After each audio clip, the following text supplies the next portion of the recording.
Good evening, everybody, and welcome to the To Hull and Back podcast, proudly brought to I can't speak. I've got nervous because Nathaniel's not here. Proudly sponsored by Old Zoological Bar in Hull. Nathaniel isn't here. He will be here. But just as we've decided to click go, he has exploded and his Wi-Fi isn't working. So he will return. For now, it's myself, Will, Christian, and special guest, TikTok extraordinaire, Ryan Frankish. Ryan, first of all, how are you? I'm great, mate. How are you? Yeah, good, thank you. Will, Christian, all right? As always. Yeah, as always. As standard as usual. Standard. Something that was below standard was yesterday. I just want to start by saying that ref was terrible, but you're not using that. It's just a shame that we were even worse. Before everyone starts berating the ref, or anyone starts berating the ref isn't the reason we lost that game. I feel like there can be two sides to a story, Cat. Like there can be two or more things wrong with like we could still play really, really, really bad, but it could also be poor weather and a shocking referee. All of them can be at fault, but there was no way we'd have won that game under any of them circumstances yesterday.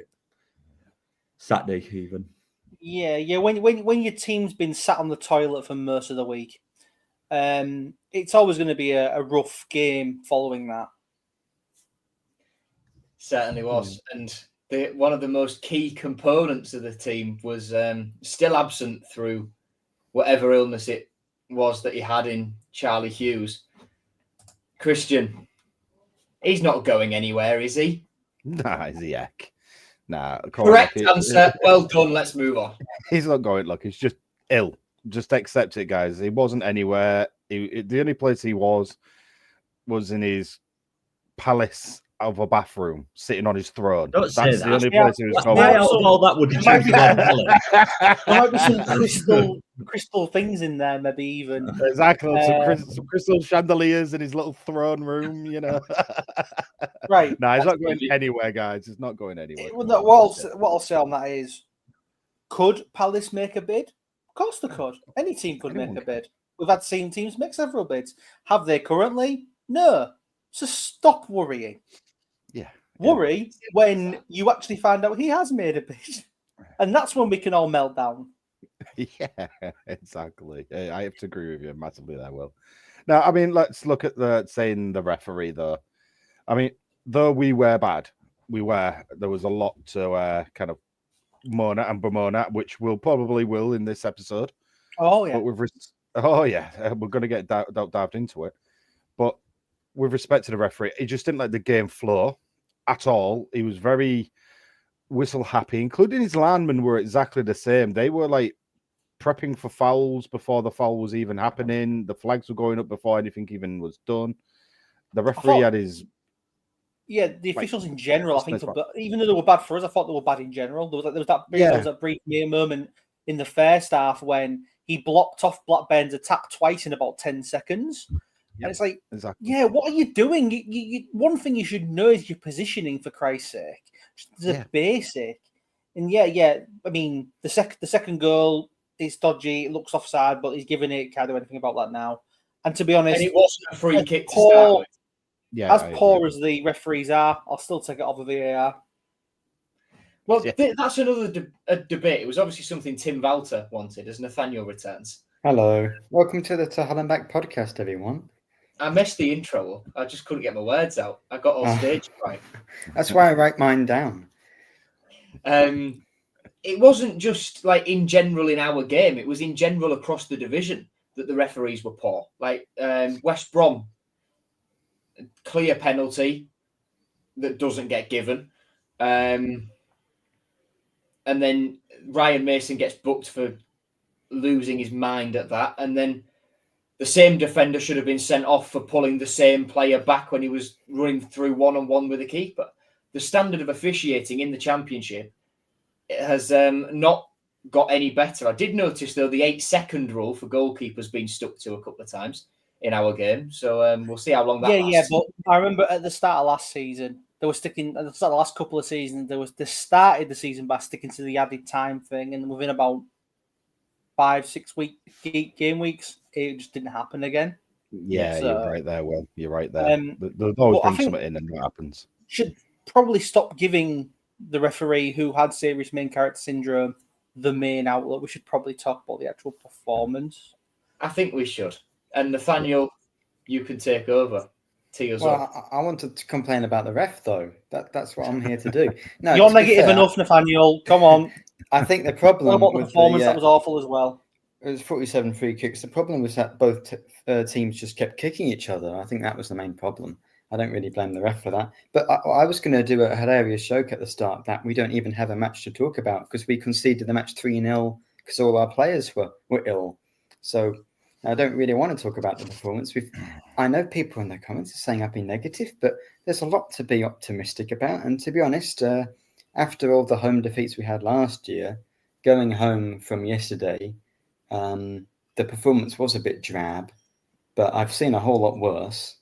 And I don't really want to get too down because we're 3 games in, and I think we missed Hughes, obviously, but they just didn't play immediately from the very start because, of course, we scored after a minute against Oxford. We didn't play with the same energy and the same tempo as we did against Oxford, and I think we all know the reason for that was because of the lack of training.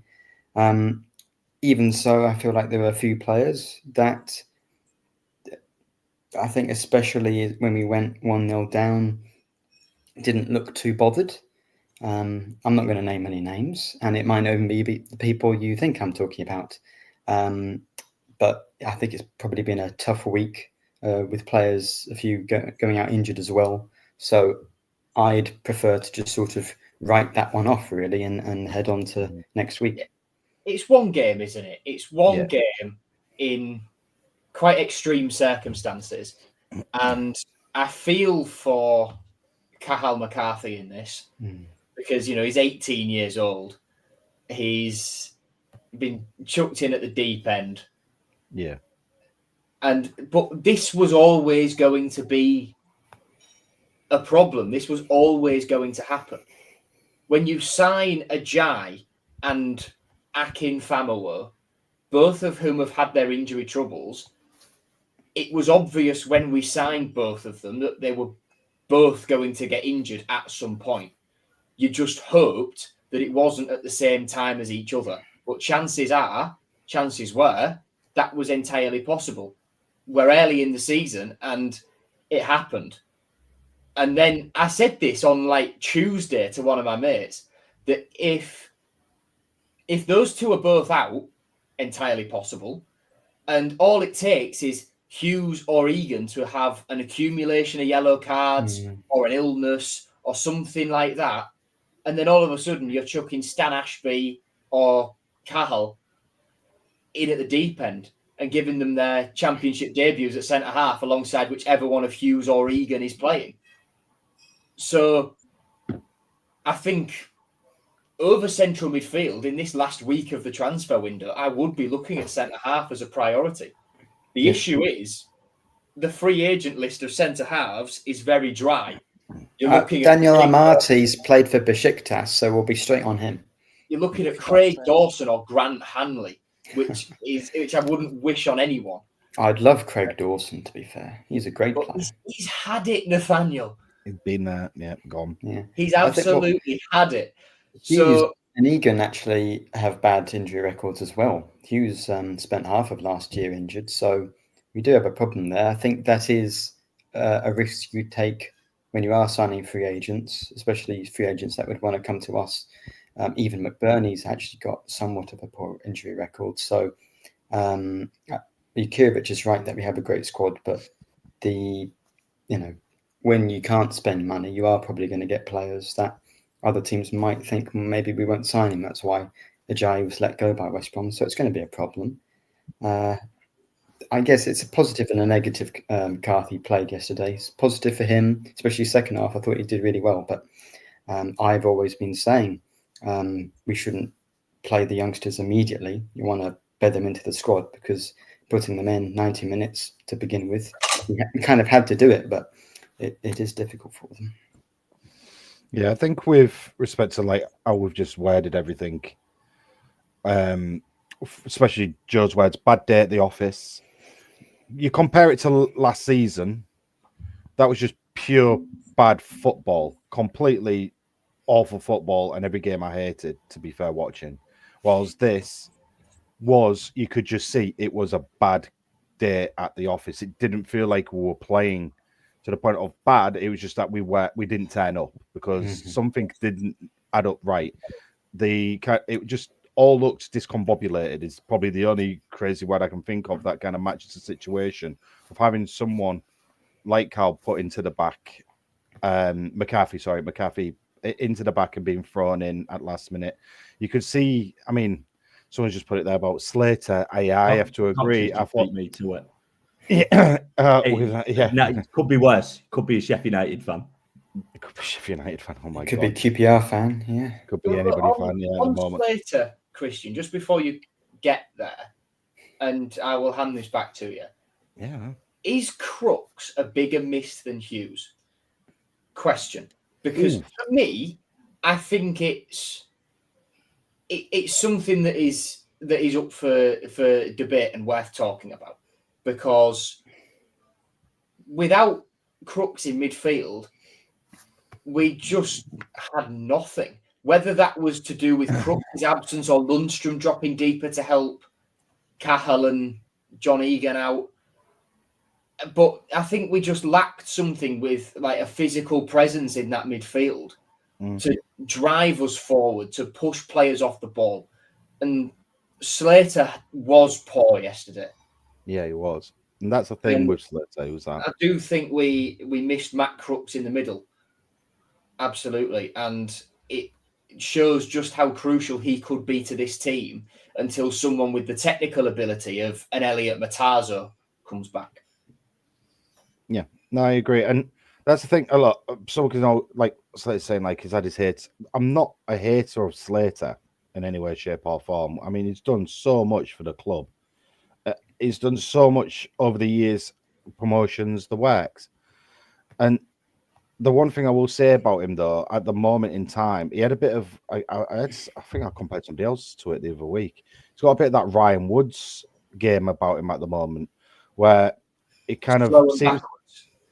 Well, the problem I had with Ryan Woods was he looked like he did a lot of stuff, and he was all over the place, but it was never the right place. It was never the right thing to do, and that's kind of the feeling I got off Slater yesterday, where he did it. I kind of looked up and I was like, "Oh, there's Slater. He looks like he's running about, but what you doing there?"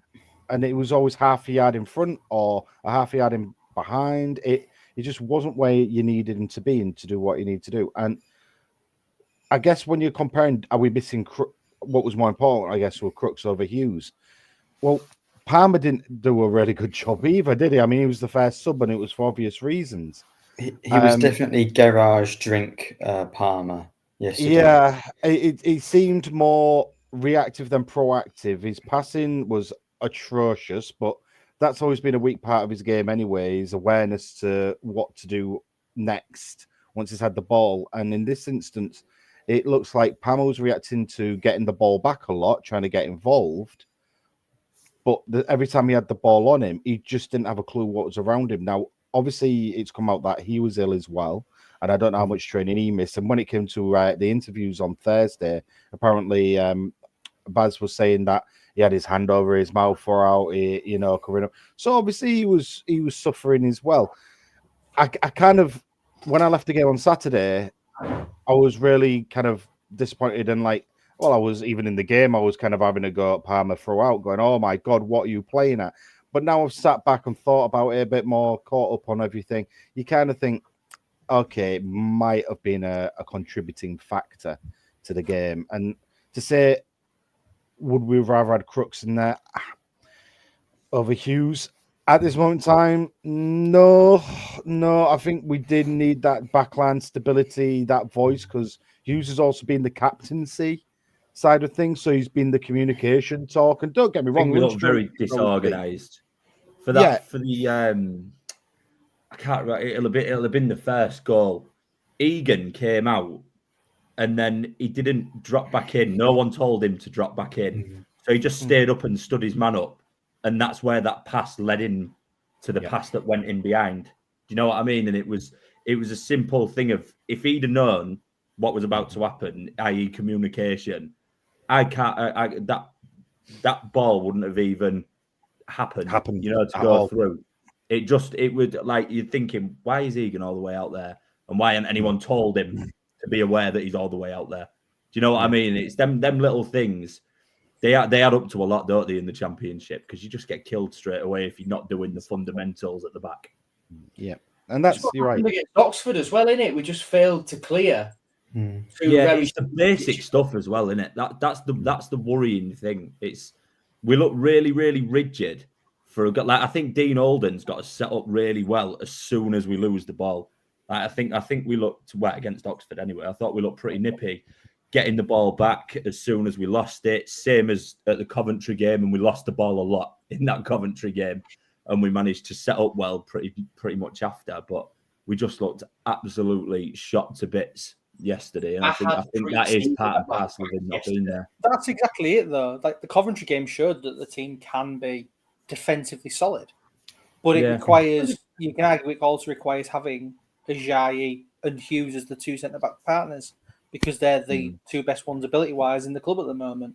I think Ajayi's height is a massive, massive factor in some games, but I think I'll die on the hill that Egan's a better centre-half than Ajayi, I'm going to be honest. I like Egan a lot. I'll die on that hill with you, Joe. Why not? I think Egan's great. The only thing is, I get nervous when a ball's coming into him and you think, just bring it down. You've got no pressure on you, and he'll just lump it straight back out to the midfield. It's a 50-50 if we're going to maintain the ball when it's coming to him. Do you know what I mean? Whereas Ajayi, I've maybe got a bit more confidence that he's going to bring it down and send it back to the keeper. I think at the end of the day with this performance, for me anyway, you've got a Blackburn team who had a very good performance coming into it anyway. They were fantastic regardless. Camwell ran the midfield. And when he wasn't on the floor. Even when he was on the floor, he still ran the midfield. Apart from the one moment where Slater nutmegged him, which really, I hope, humbled him. In general, have you seen it? I think in general, the performance is one that if you see something similar against Bristol and then after the international break, then you worry. But I think there's enough mitigating circumstances with this performance compared to the previous ones through the fact that the team didn't train for 3 of the past 5 days before the game. They had a day less training. They did have a day less rest anyway. Obviously, you've got key players such as Hughes out. You've got Crooks out in the midfield. It feels like a game that we was almost set up to not win regardless, because of those issues. And until Blackburn scored the first, City did have a few chances before that point. Their keeper made some worldy saves, to be fair. They had one of them was a couple of half chances, and they didn't take advantage of them. If they did, it might have been a different game. If they didn't. And then at the second goal, he's offside. The linesman doesn't see it. The third probably doesn't come so quickly after the second if that happens. But at 1-0 at half time, the way the team was playing, they were clearly a yard off the pace, probably due to the illness. We probably still would have lost, but I think it might have been a closer game because after like 60 minutes, the game just died. It just death.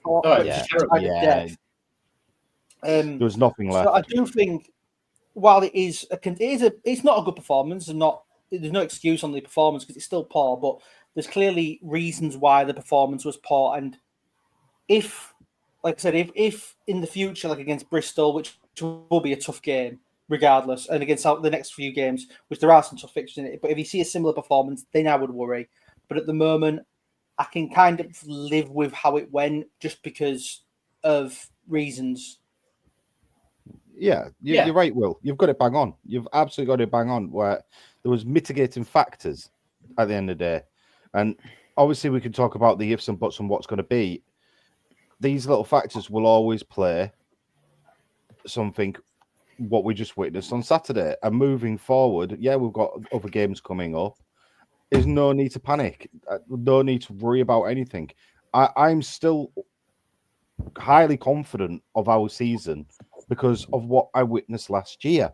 This season is nothing like last season. It is a full 180 flip on its head, where I'm still completely positive to go to game. I still can't wait for Bristol City. I hope the lads come back 110% from the illness and then go off and go to Bristol City and turn around, give a performance. Even if we lose, it'll still be nice to watch the lads play the way the football's being at the moment, because it is entertaining and enjoying football. It's just that we didn't see that at home on Saturday because of the mitigating factors. And you could tell. I mean, all right, Giles got a few crosses in. Yeah, Giles got a few crosses in now and then.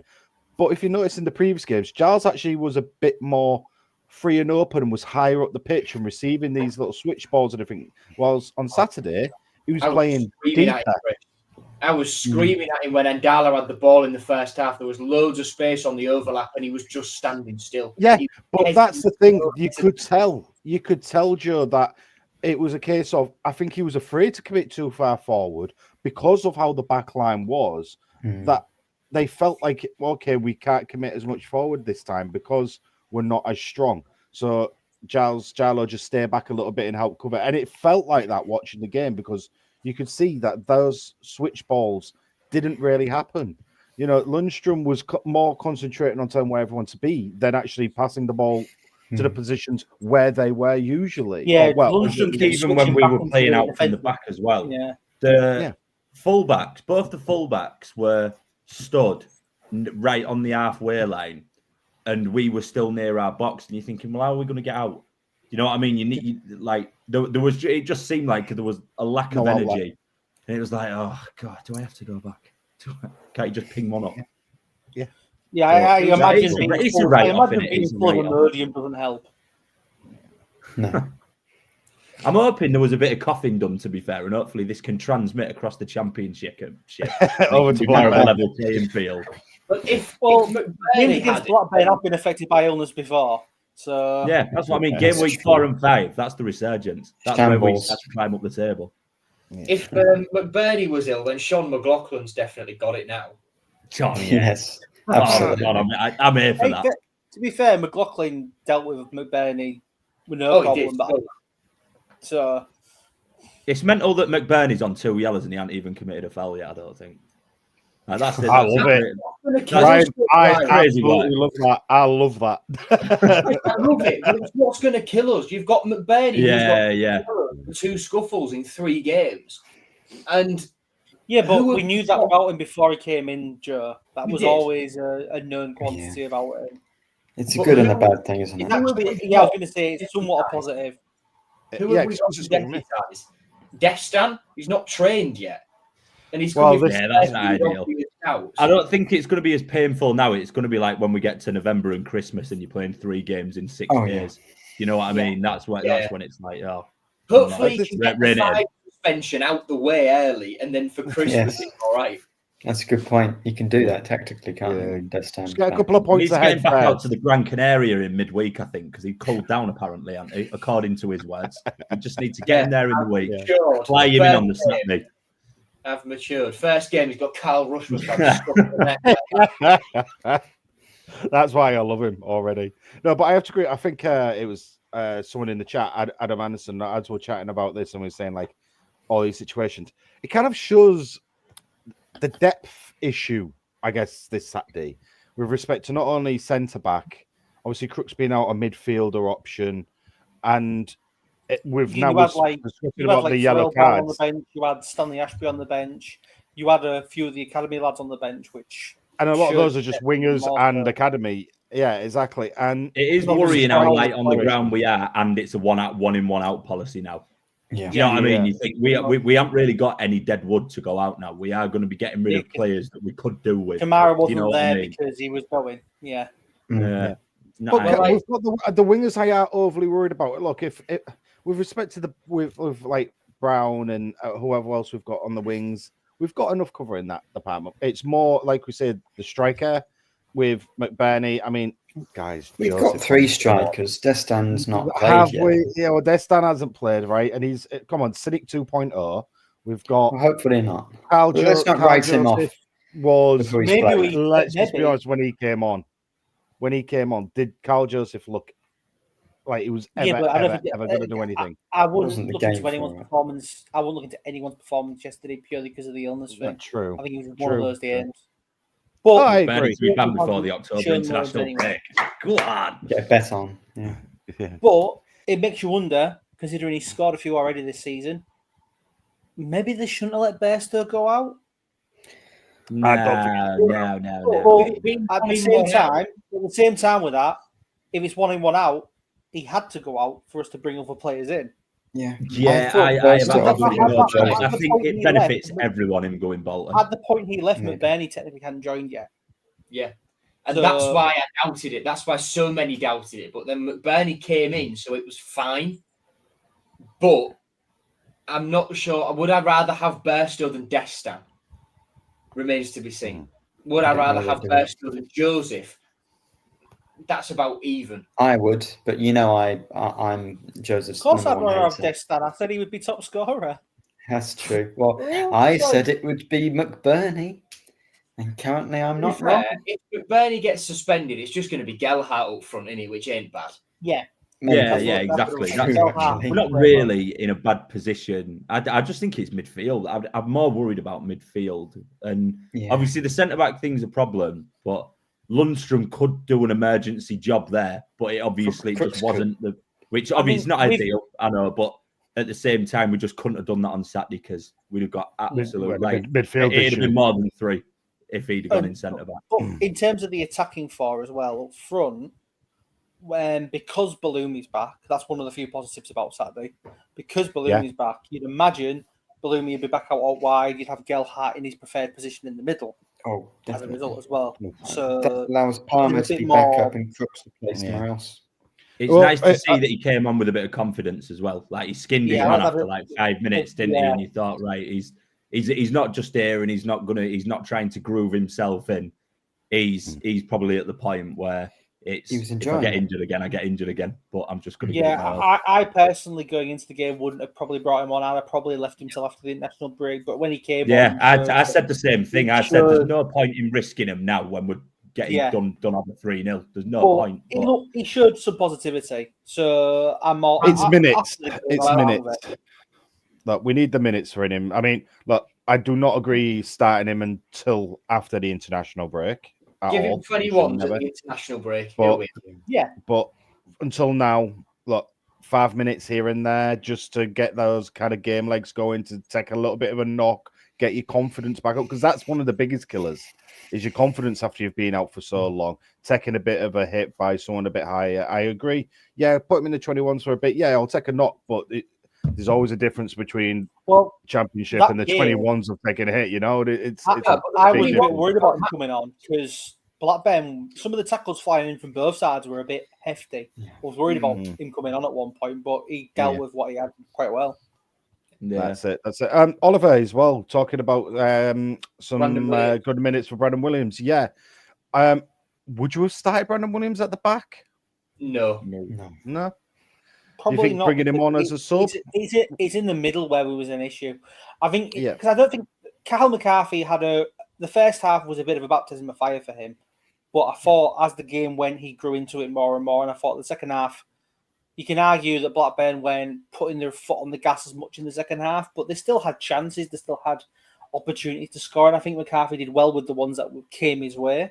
And I mean, it was always going to be it was always going to be a rough time for him. Let's be brutally honest. I remember when when Charlie Hughes came, his first game was the smashing Norwich. against Norwich. Came on a Yeah. half time, didn't he? I think. Yeah, So it wasn't you can't just judge a player straight away on like their And first he made a game mistake, always. didn't he? Yeah, he made a mistake as soon as he came on.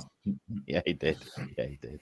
And now That's it. look at everyone's opinion on Charlie Hughes. I know, yeah. So Yeah, definitely. it's one of those that he's never going to be a star. He's going to be someone who comes on.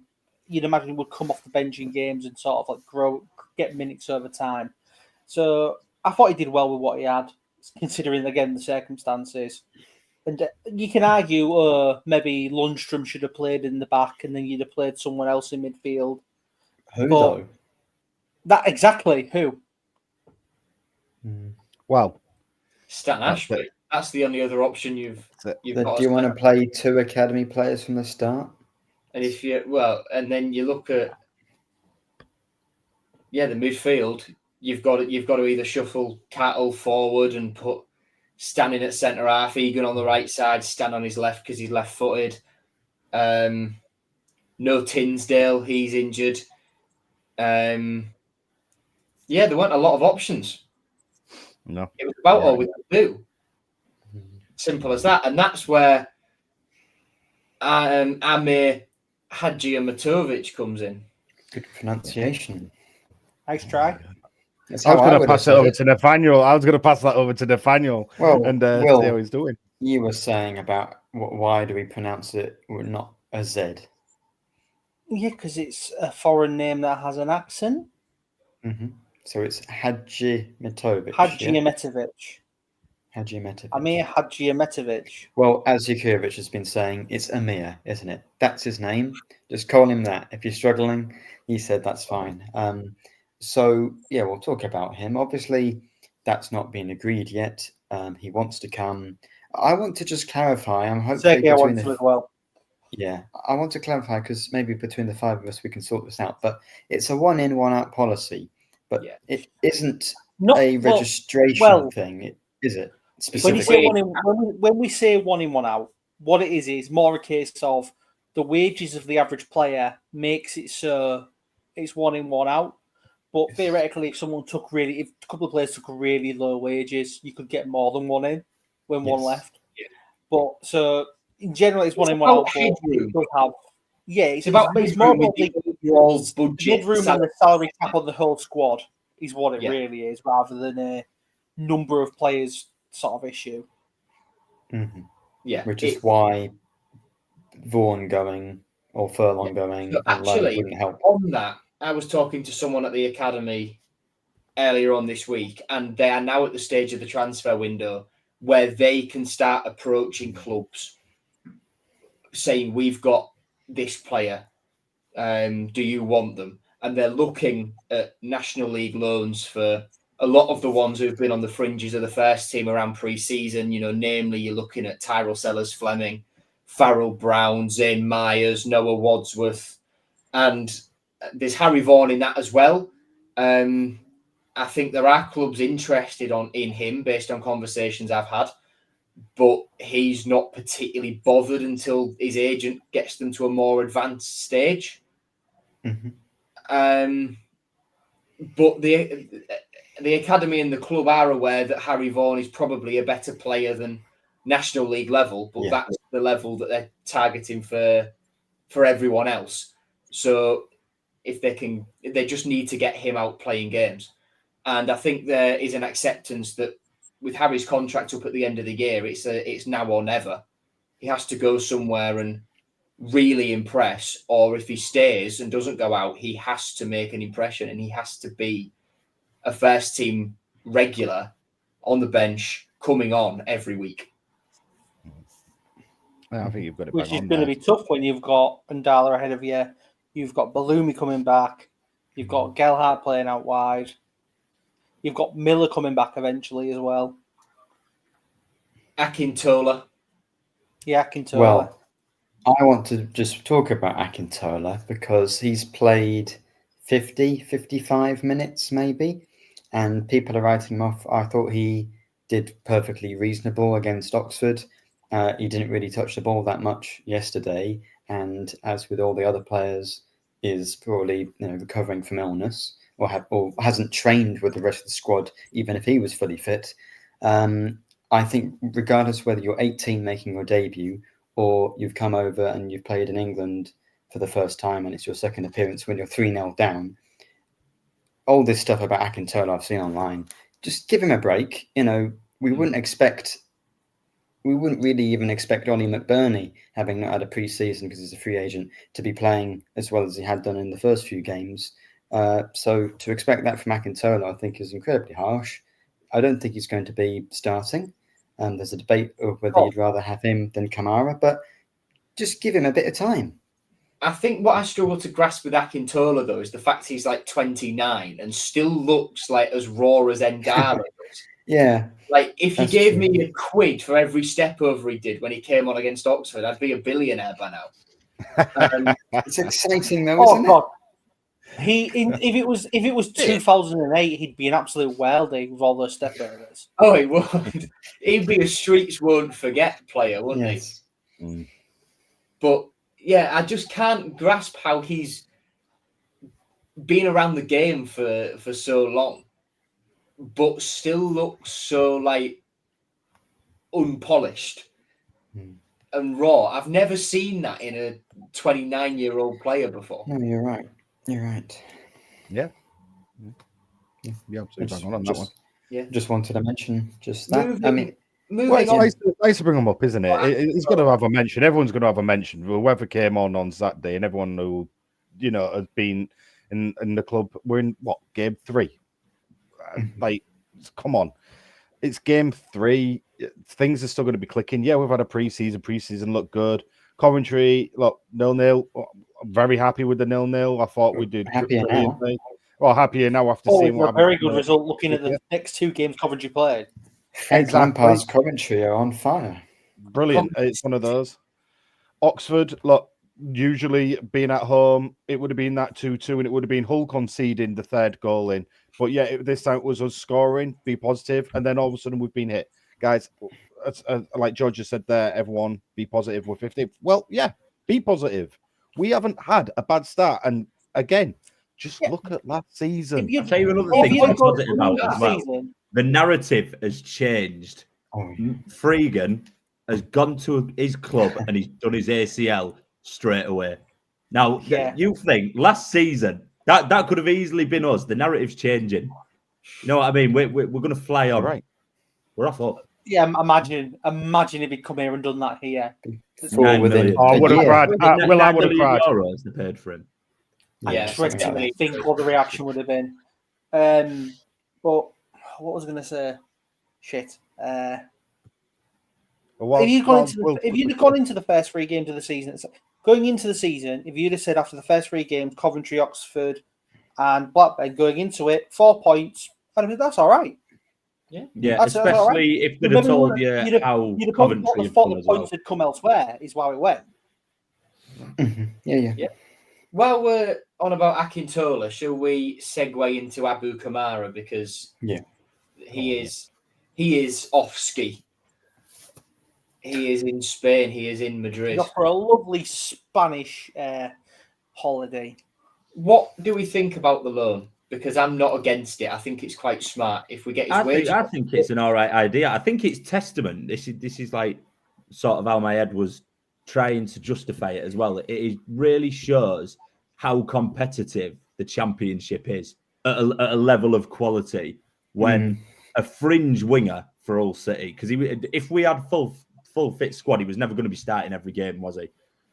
He's managed to get a loan to a mid-table-ish Spanish Premier League team. Do you know what I mean? I think it is crazy, the level. To be fair, Getafe are actually in a bit of a pickle, I think, as well, because I think when they came here, they only had 17 registered players. Yeah, they were suffering with a very, very, very tight and empty squad. Which says to me because of that, and because of the fact he's going to Getafe, evidently something was said when they were here. Oh, yeah. Must have been. It's a coincidence. It can't be a coincidence, can it? We never loan players to Spain. When he was here. Yeah, there was that picture of Kamara talking to their physio as well, wasn't they? Mm-hmm. Oh yeah. Yep. Well, behind the scenes, something must have happened between the 2 clubs. Got anyone we can have? Yeah, I think it's all right. I think it's a better idea than taking the money and running. Although I wasn't against him leaving if we recouped the money, but at the end of the day, the money that you see some young English players go for, just because of them 2 factors, and they show a little bit of ability, we could easily send him out on loan. He have an half-decent season, and then we double the money. Well, that's it, isn't it, Ryan? That is the exact thing. We're sending him out on loan because if we sold him now, we could maybe just recuperate what we've spent on him. Maybe. Yeah. I don't see it. I would say we would take a loss personally. I'd rather take the risk. Yeah. But I'd rather take the risk of loaning him out, let him get a bit behind him and get his stock value back up. And hey, you never know what player you're going to get and come back next season, because Ryan Giles has proved that, hasn't he? Really, he's come back. I mean, not saying he had a great time at Middlesbrough, but another season down the line, he's come back a totally different player. Yeah, most people would have had him back. Let's be honest. Not only that, the environment he was in last season and how toxic it was, it'll do him good to have a little Spanish holiday for a year. Do you know what I mean? It'll do him good to get away from all the negativity. Just forget about it and just ball out in the sun. Just 10 months in Madrid. No problem. Never have a bit of tapas, mate. You know, get on all those oils and those others. Get a bit big, get a bit strong. Enjoy it, Abu. You've earned it, mate. Go shopping with Jude Bellingham. Beautiful. Come back. That's it. Come back, have a good time, and then let's see how you do next season. And hey, if your value's back up, it's a benefit for us. If you come back a better player, it's a benefit for us. If you come back happier, it's better for us and him. Obviously, you know, it's good. All of this, realistically, is good overall for the loan situation. So I am not against it. Yeah, all right, we might be a bit strapped for cash, but I would rather, right this split second, concentrate on the long side of things instead of just the quick fixes. Let's look at the future of the that's been our problem the entire time under Adjon, hasn't it? So it's good to see that we are thinking about the long term somewhat. Even if he has a poor loan, look what a poor loan has done to Ryan Giles this year. He's sensed the last chance. And I feel like if the Getafe loan doesn't go swimmingly, as foreign loans seem to do for us, like we've sent Abdush to Antalyaspor this season on the back of a poor loan last year. Rachopi didn't play a minute last year. Mauled did okay, but didn't get promoted, so Paderborn didn't buy him. It's, you know, our history of loaning players abroad ain't great, but like I say, Kamara could get a Ryan Giles style rocket up his backside and think, right, I've gone out, I've had this experience, I know what I can do, I believe in myself. If I can do this, and this differently, then everything could change. I think he'll do all right, just because of sort of his game. It's slower. It's a lot slower, and obviously, we don't know what happens in training and whatnot. But McBurney said it's a completely different style of football, and the training's a lot less running, which I'm sure Kamara would absolutely love. Being his element if there's a lot less running in training. So I think it might be good for him. Where is that? No trekking back in Spain, so it'll be fine. It'll be fine. Yeah. Shall we move on to the potential incoming? I think it's interesting. Oh yeah, go on, Joe. Before we do, because it's the same position, I think there's an interesting point of discussion with Gustavo Puerta as well, because he has left. He's not in Hull anymore. Yeah. He's gone back to Germany. The club stuck him on an EasyJet flight to Dusseldorf or something. And must have been Corendon, surely. If Corendon fly from East Mids or Leeds Bradford to somewhere in Germany. I mean, Kamara definitely went on a Jet 2 holiday to Spain. Nothing beats a Jet 2 holiday. Yeah. Just a shame that another 3 players didn't go with him. Then we could have got 200 quid off. But yeah, so with Puerta, the confusing thing is that because he, and the same goes for Lalawi as well, weren't registered, they don't count into our salary cap. So even though we've been paying their wages, Gustavo Puerta's transfer effectively being cancelled doesn't mean we can bring someone else in. It just means that we don't have the expense of paying his contract. And Lalawi, there's a different solution the club are working on, which will become clear in time. Yeah, well, the club don't want him to go. Put it that way. Yeah, definitely not. They know they've got, or they acknowledge they've got a player. They believe they've got something there. Yeah, and he signed this contract. They want it to work out for him. He's had time to get settled in the area now, so it's just a case of waiting to try and find a resolution that works for everyone. Coming out of the EFL's decision midweek, He was the one I felt the most sorry for because of, as you say, new country, new language, completely new culture, and he can't even play the thing he's actually been brought in to do. Will, you're absolutely right. It's Redder and two lads who have signed for the under-18s who are 16 years old. And their names are public. It's Kerr Reynolds, the goalkeeper from Scotland, from Hamilton. Oh, yeah. Who we are going to pay £100,000 for in compensation to them. And Coyce Walker, Northern Irish left back. Northern Ireland underage international. We signed him from Crusaders for, again, compensation as little as 50 grand, no more than 100. And to my knowledge, those players and signings for the academy come out of a different budget than signings for the first team. Their wages come out of a different budget in the same way that when we had the late payments in April, that staff got paid on time, but players didn't because they're on two separate payrolls effectively. Academy signings and academy wages for players, at least, are paid separately, I believe, to first team ones. So it's those two 16-year-old kids and Redder, who's come from a different continent, is 19, 20 years old. Like, Redder would have been the year above me at school. And that's what, very young. That's what makes it hit home because, like, he's similar in age to me. And could I imagine myself moving to, say, Iraq, Morocco, right? Oh, yeah. or somewhere else from a different continent 4 hours away and trying to start a new life whilst not being able to do my job properly, being in constant contact with somewhere that I'd just left over whether I could actually do the things I'd gone to do.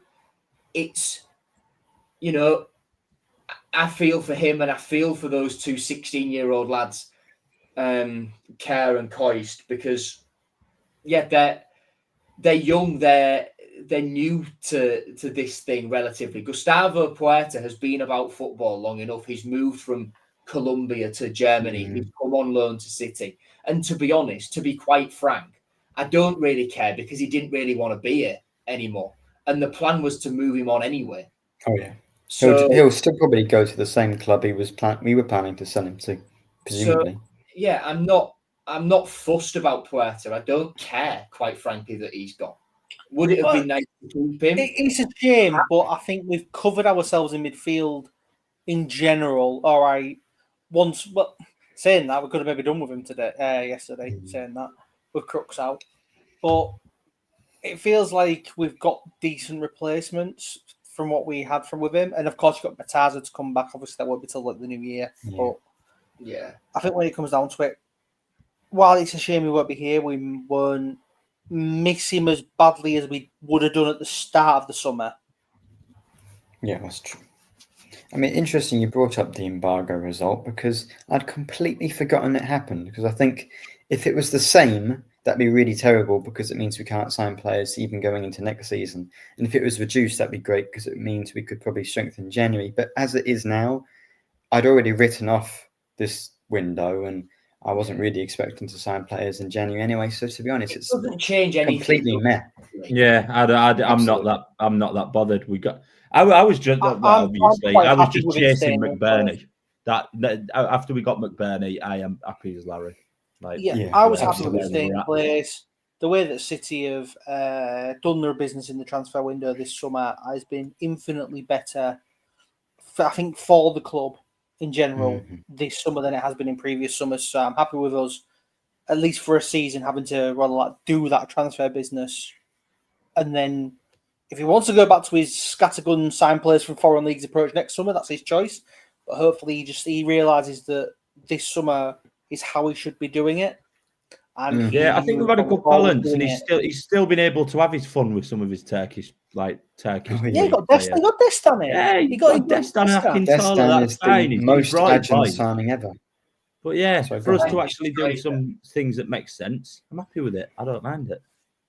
Well, the only thing that I'm slightly concerned about with it is, well, there's two. One, obviously, it's not fuck the EFL because us breaking the EFL's rules and we did break the rules. then an independent panel ruling that we should still be under the sanctions for breaking those rules. Yeah, not the EFL that made that decision. It's The not independent panel did. It's not the EFL's fault. We're in the wrong here. So, the glorious leader, those problems are still Careful, there. Joe. now. We'll get comments. Careful now. I'm treading very carefully. He's your speedboat, mate. Careful now. There are so there are obviously all the issues off the pitch and behind the scenes are still there. We shouldn't forget about them. The club has got cash flow problems still, and the extent of them, keeping a sharp eye on it. Yeah. And even when these restrictions are done, the EFL will still be watching our every move. They will be watching us more than most clubs still because we've done it in the first place. That's good though, isn't it? Because they've made all the mistakes already with Wednesday and Reading and that. We're in a good position where you'd like to have learned from those issues. And the extent of how bad things are financially will publicly probably never be known, and we'll find out the state of them on the surface in the accounts for season ending June for last season, and we'll find out how much more the debt has increased by, how much more the weekly stuff, the weekly losses is, which I believe is over £600,000 now. How much the wage bill's gone up or down by, and then we'll see the knock-on effects of this transfer window reflected in the figures that come out in a year's time. So we shouldn't ignore. In terms of the EFL sanctions, we need to wait until they release all the documents about all the information, because they have to release all the appeal documents. They have to show. It's a legal hearing, isn't it? There's a public right to have those. Until we actually are able to see them, we don't really know the full story. And once we see them, we'll have an idea of exactly what's really gone on. Mm-hmm. And we'll also see what the club pitched to the independent panel. I think it's going to be a fun day on Twitter when we see sort of some of the nonsense. I think it'll be a very fun day next year as well, when we find out how we've managed to convince THAB sponsor to just give us their players and cut contracts and whatnot. It's just all a little bit bizarre. The Destin signing is the most Ajan signing ever. It's perfect for him, isn't it? Oh, injured Turkish striker from a club, and we'll just get him for free. Transfer embargo, who cares? It could be interesting in the new year as well. Agreed to terminate his contracts just before. Is that how it happened? Maybe. I missed everything to do with that signing. I just saw him holding the shirt, and I thought, you know what, fair enough. We'll worry about it. Don't question it. Hands on for let him come to us for a transfer fee of £0, but they've got like a 50% sell-on clause in that. So, joke's on them. They're not going to get anything from that. For free at the end of his 3-year contract. Trabzonspor are going to think, well, what the fuck did we do this for? There'll just be a little fine print at the bottom. Yeah, you get 50% sell-on, but you also have to pay 50% of medical fees. That's it. Another interesting day will be when the accounts for the most recent accounts are released as well, when that comes out in the new year, because we'll have a better idea of where the club was going into the summer before they got the sanctions. With hindsight, what Kieran Maguire said when those things come out, they're not a club in any real trouble immediately, but things that suggests they were truly trouble in a few years. Yeah, it's very ominous, that, isn't it? We should have noticed something there. That is why Hughes is going to get sold at some point, and he will be gone. It's next season, guys. He was in London yesterday, wasn't he, for his medical? Of course he was. Yeah. Just ignoring the Palace thing, he's going by the end of this season. I think next summer you'll see him. We're getting promoted, so he'll stay. So we can add more on. I think even if we went up, we still wouldn't keep him. Yeah, that's how good he is. next summer he will be off because I think he's as long as there's a at 2 that at the start of point, that he'll be number, gone. I'm sound as well. By the way, because the increase that we'll have had on that I wanna- money. if we're going That up, is mate, business. Even though the 4 or Palace 5. thing, when I read about it, the Palace thing was meant to be 14 million plus 4 million in add-ons. I mean, that's not horrendous, to be That's fair. not bad. That's what we got for Greaves. Especially after a year, 1 year. Half a season. Yeah, he was injured, If wasn't he, I said to you, Will, I'm gonna buy that boot, that glass that you've got, and then I'm gonna triple or even quadruple its worth, and then you just get that in a year. It's fine by me. You're gonna present, bite the hand off, wouldn't you? And you'd say, "Can you do this more often?" But Wigan have got 25-30% in there, so whatever we get for Charlie Hughes, they are laughing. Yeah, It's like when we bought Shane Long for 7 million, and 6 months later, Southampton offered 14 million. Of course, we're going to accept that. I love that. Double our profit, yeah. double the profit in 6 months. Even on McLaughlin, right? I was having a discussion yesterday about what players we'd signed and sold for profit under Adjan. You've got Philogene under who Adjan signed, and that's it. Then you've got Greaves, Lewis Potter. Pure profit. Yeah, both Pure pure profit. from the academy. Bowen, pure profit. Guns, who we signed for negligible. McLaughlin, who we signed for 60 grand from Cork and sold for £500,000.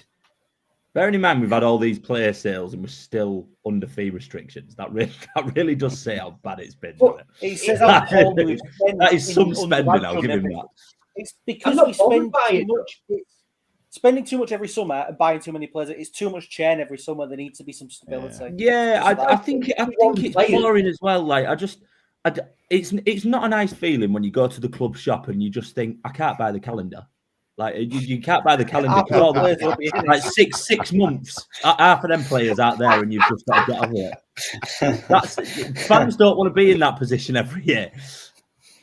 Right. Final thing on outgoings. Expect a loan move for James Furlong. Now we've got Brandon Williams in, and that leaves us to talk about the Bosnian from Besiktas.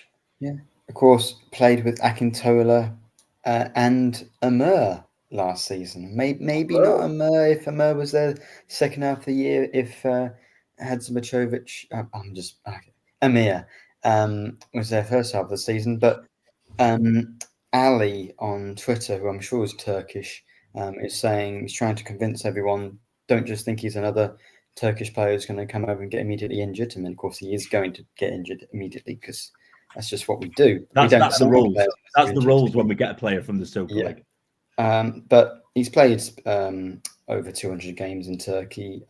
He's got a top move to Besiktas, who one of the bigger clubs there. So we desperately need a midfielder. I think we can do worse, especially because he's a Bosnian international, and clearly that is someone Jukiewicz wants, and he wants to sign for us. So I'd be all for that, and I'd be all for us signing pretty much anyone in midfield because we're so light in that position.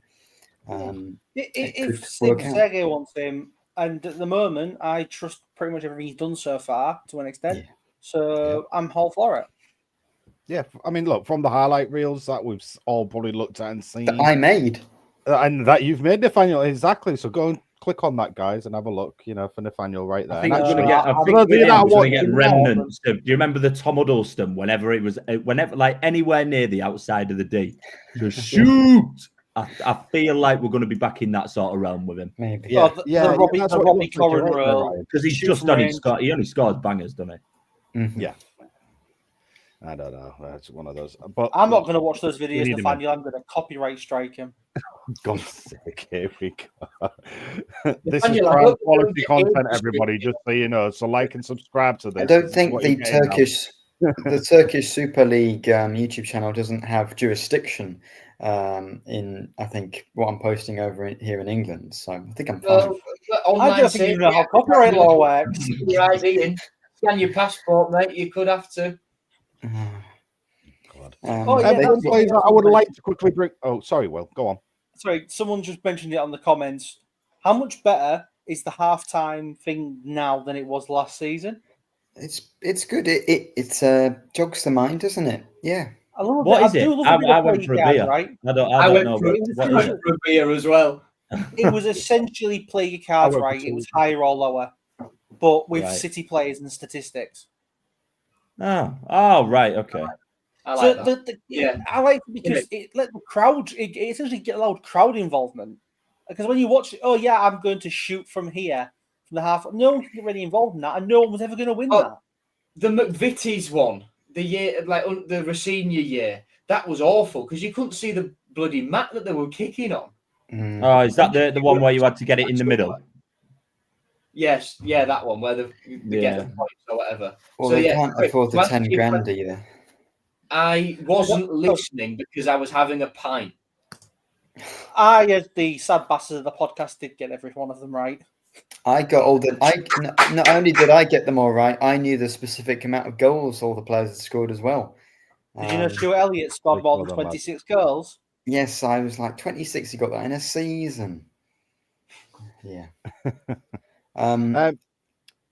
Go on, Christian. No, I just want to kind of quickly bring up something that we've spoken about almost every player, ins and outs and things like that, and injuries and things like that so far. But one player that we haven't brought up, that Louise brought up earlier on in chat, was Louis Coyle. How far away is Louis Coyle now from coming back? Louis back after the He's meant to be back in training soon. Yeah, back in training soon, or is it he's back in training and he's due to be good soon? Louis won't be playing next week. No, are we looking after international? In national break. So after international for us, then as a conclusion, we've got a lot of players coming back and a lot of depth throughout the squad. A lot of players are going to be settled in.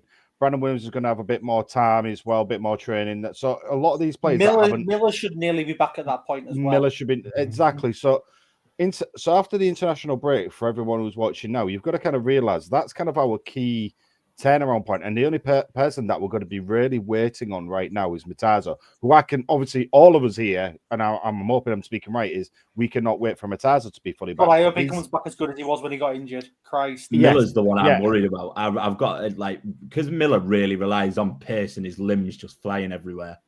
Yeah. The fact that he's had this because he did his ACL a lot. He did a lot more damage, didn't he? Than Balloon. ACL, MCL, lateral meniscus, and I hope it's just not like a Torres. He just went for the full one. On a much a smaller scale. I wouldn't mind having it doesn't kill his Torres completely in our team. I'd take Torres. Probably take him out of retirement at the moment. Wouldn't mind that at all. Oh, stick him in the midfield. He'd just barge everyone off the ball. He's absolutely huge. Well, I wanted to say it might be finally time to talk about the child gambling ring I was involved in. Because excuse me. No, it's because of the halftime entertainment. Now 180 episodes in.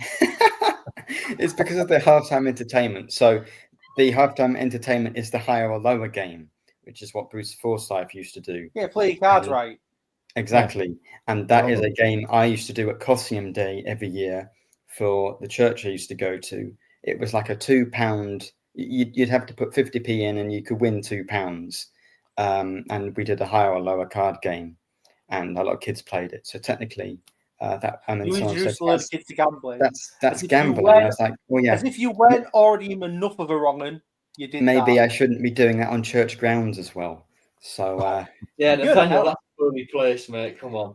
Yeah, I just thought I'd be a good time to bring that up. Anyway, Bristol on that bombshell. We want a centre half and a winger if we've got room in the budget, and if Fairlong going out on loan counts to freeing up space. And Zambrano has gone a bit chilly. Oh, Zambrano! I mean, that's not happening, is it? That's not happening. No, I don't think so anymore. That's a little bit upsetting, don't you think? Don't you think the Zambranos are a bit upsetting? I mean, surely, Sure, absolutely. Well, we don't want to sign him now because he can't play anyway. So we need someone who can play midfield next week. It's harsh as well in a way. I mean, on Hull's side, and I don't mean just because of the environment where we've got ourselves. It's our own fault. But obviously, whilst he was out for all that period of time, weren't we still paying a lot of his wages anyway? Supported him for everything.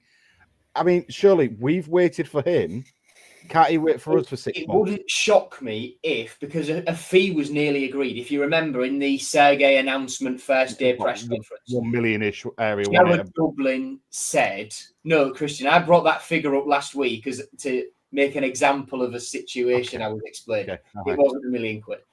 Jared Dublin said on Oscar Zambrano, we'll have some news on that maybe in the next 3 or 4 days.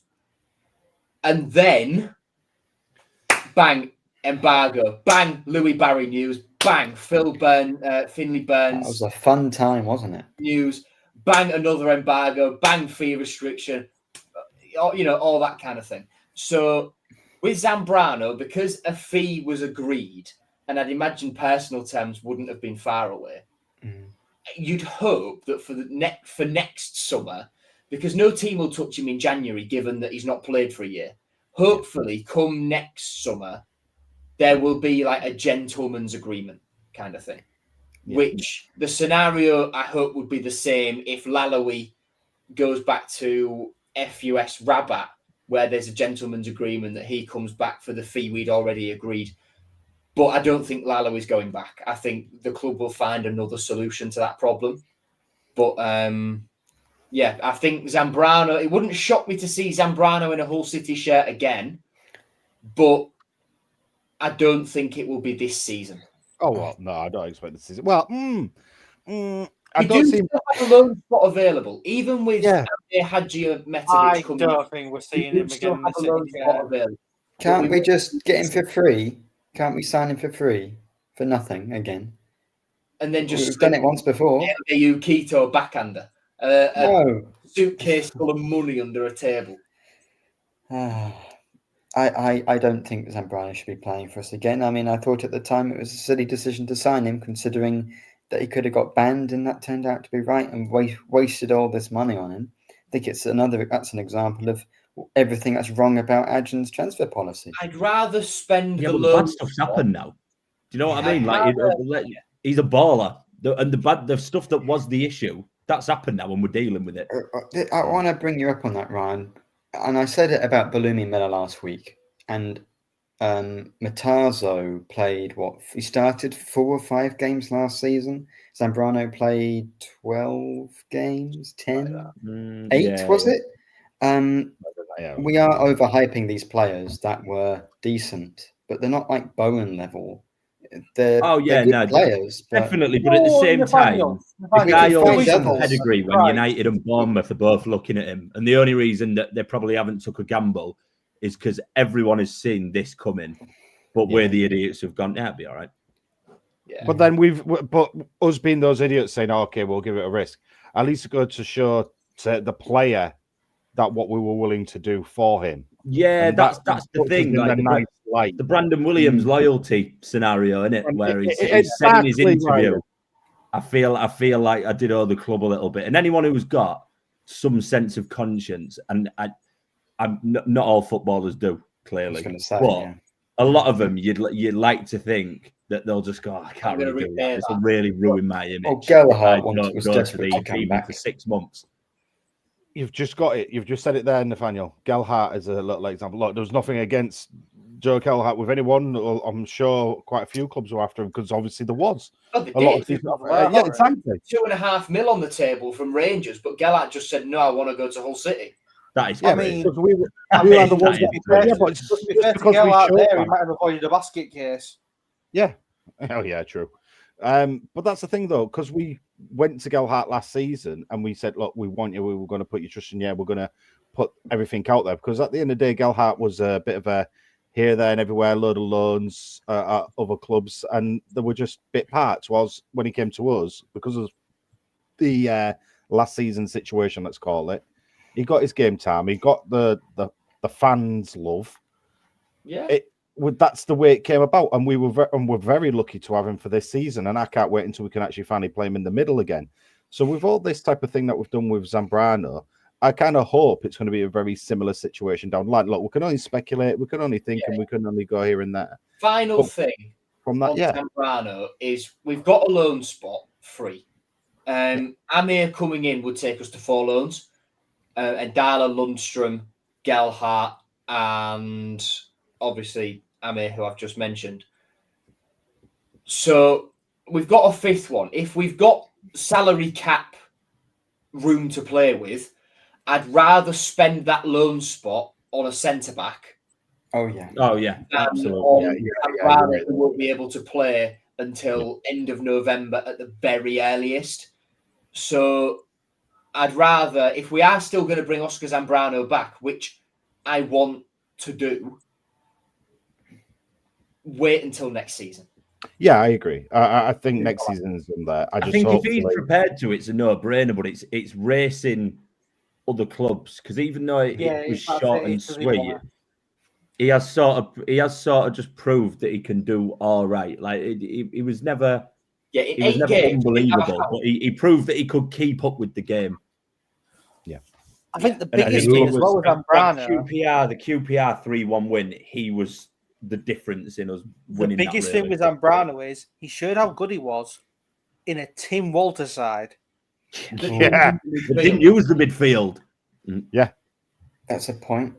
Imagine how good Bellini will be. As well, he acknowledged. Just going back to the loyalty point, it was reported that he acknowledged the club stood by him, and he thought he owed it to us to come back when he was available again. As it pans out, he's going to have the opportunity to give Eldeyu Quito that loyalty as well and repay some back before when he comes back next summer, which isn't out the realms of possibility. And I do want to see it happening. And I want to see his interpreter / agent again, because Fabio is an absolute legend. What a bloke. Lovely. Should we focus on next week? Yeah, we can talk about who we'd want to play for Bristol, but really it's just going to be the 11 fit senior players we have. Anyone who's not coughing. Anyone who can stand up, yeah. No, the real question is, will Twine score? Yes, he will. Absolutely. He was desperate to last match, wasn't he? When we played there last year. Tommy Conway will as well, and he'll do some sort of celebration that he's a Borough. I know, but we oh god, yeah, of course he is. Well, that's where he was, wasn't it? Yeah. Well, either way, Tommy Conway can just, you know what I mean. Wait till we play Borough, he'll score. Exactly. I was segueing. Yeah, I think Twine. We can't argue that he hasn't started this season absolutely on fire. But then again, you've got to think, guys, it's been 2 and a bit seasons since we've had him. And it's took him to that point to actually get to the Scott Twine that was rumoured. Yeah, but to be fair, when he came to us, he was that Scott Twine that was rumoured. It was just in the brief time he was at us, he decided not to play like Scott Twine. And play out wide as well, of course. Obviously, yeah. Let's play plays out of position. Saying that, how would he fit into this Sergei squad now? He'd have to be the number 10. He'd have to be in the Palmer / Gelhardt role. Yeah, definitely. Yeah, I agree on that one. I think he would actually thrive on it as well in this club at the moment, to be honest, the way we're playing football and how Sergei's got it set up. Because, again, Sergei knows where to play the players and the positions. And that's why I still feel a bit sorry for Joe at the moment, Joe Gelhardt, because we're still having to kind of push him out on that wing. Although Sergei's obviously identified he is a number 10. He's meant to be that number 10. Yeah, he's essentially playing there out of necessity at the moment, really. Exactly. So we're going to see an even better version of Joe Gelhardt, I guess, when we can get that all sorted and back into place. And again, as we mentioned before, it's the international break gap. Once that's all out the way, I feel we'll start seeing. That'll be a nice little breather just for everything that's going on. That will be like, I hate that September international break, but I'm I do. But I'm just thinking where all our situations, it's good. Yeah, it's going to be a settler, isn't it? Yeah. I hate it as well, but it's coming at the right time for the club, I think. Yeah, definitely. We say that every time we have an international break because we always have many injured players. I was going to say, we're 3 weeks in, by the way. We're already looking forward. Right, come on, this is whole. Another one in November. But the problem is we keep buying players who are injured when they sign for us. If we stopped doing that, we wouldn't have to worry about it so much. Nathaniel, we're not buying anybody. Let's get this right. We're signing. We're not buying. This is it. If we could buy players, I would hope we don't buy players that are injured again because we're laying out. I know we did. Yeah. Well. Well, It's not but look, talking If about we could buy got players, three we'd be getting replacements. relegated this season. Oh, it'll be straight down, Oh, bottom. Yeah. We wouldn't have signed McBurney. We would have got Freegan, 9 million, ACL. Yeah. I ain't done his ACL. Yeah. Oh, dear. I'm just happy. But yeah, look, let's focus on Bristol. I mean, Bristol are very tough opponents. We Yeah, they're can't doing well. deny that. They've been Ooh, doing yeah. well. Yeah, and they do scare me a little bit at the moment. And I only say that with respect to only because of how we are fitness wise, camp wise, centre back wise within the squad currently. I don't mean that as in if we've got a full strength, full City, they would not scare me at all, because what I witnessed against Oxford only filled me with confidence of what to build on. But whilst we're in this kind of predicament, I do feel that we've got to approach Bristol with obviously with the respect they deserve. And obviously, like we've just mentioned, Scott Twine actually pulling out these free kicks and having already kicking off the season absolutely amazingly. But we've got to approach it with that bit of caution of we need to already work out who's going to be fit, who's going to be available, and how can we get them trained to just lower the Scott Twine storm that could potentially happen. Just kick him.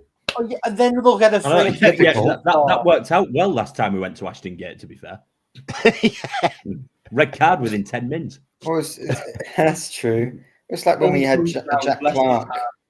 When we were playing Jack Clark when he was at Sunderland, we used that 5 sub rule because we just every time he got the ball, we just chopped him down. It was easy. So that's how you stop a good player like that.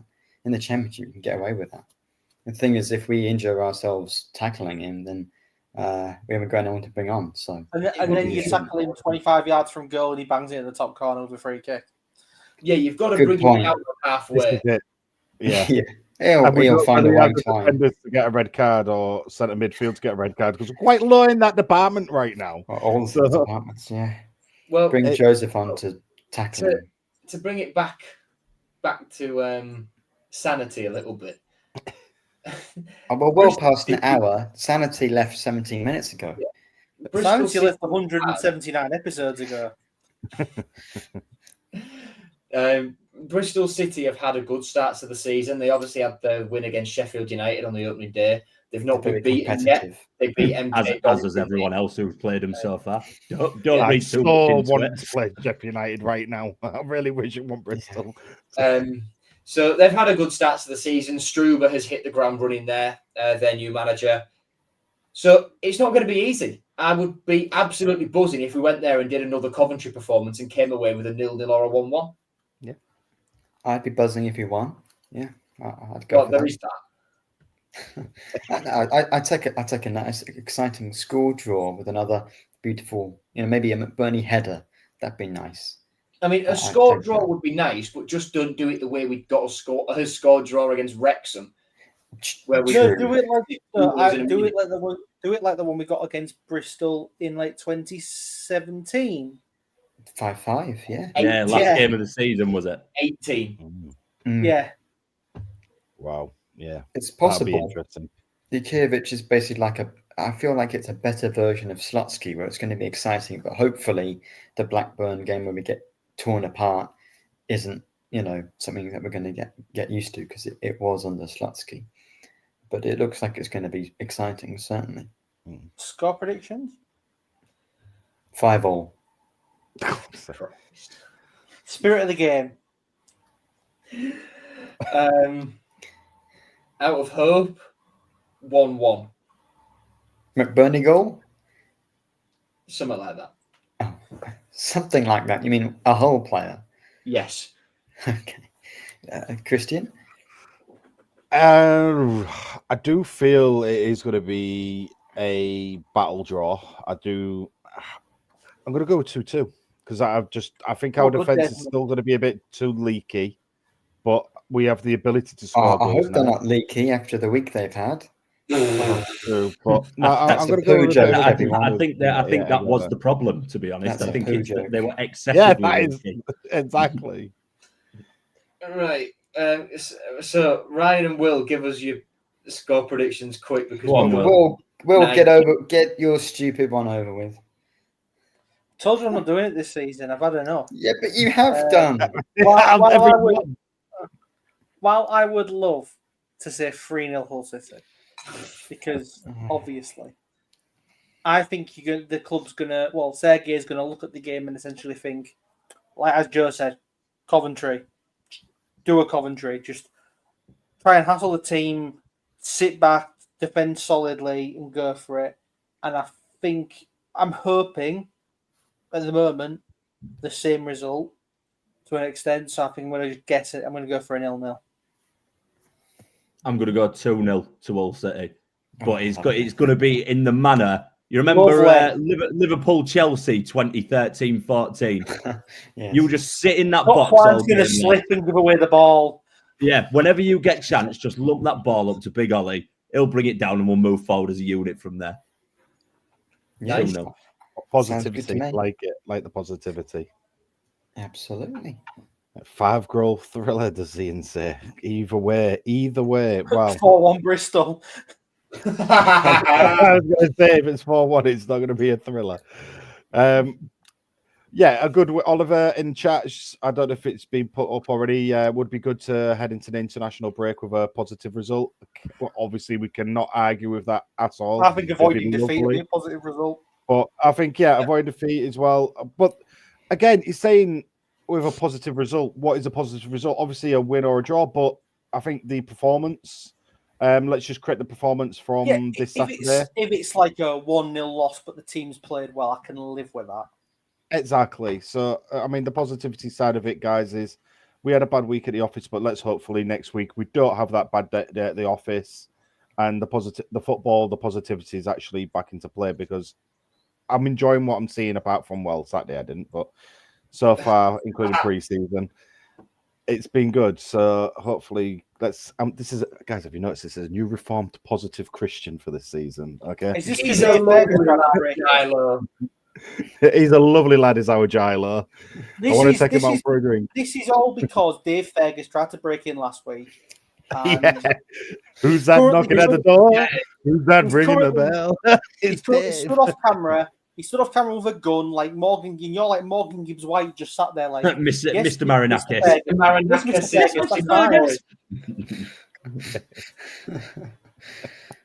Lovely. Right. Well, I think it's been another good podcast, a bit of a bumper one. They get longer and longer, I think. I guess we've got a lot to talk about this summer. Will, Joe, Christian, thanks for joining me. Ryan, I hope you've enjoyed your debut on the podcast. We hope to have you back. Do you have anything to plug, at all? Just me TikTok, Ryan.Frankish3. Go and have a look. TikTok, I wish I hadn't asked. Oh, good. Well, on that bombshell. Bye, everyone. We'll wrap this up the Tigers, and we'll see you next week. Bye-bye.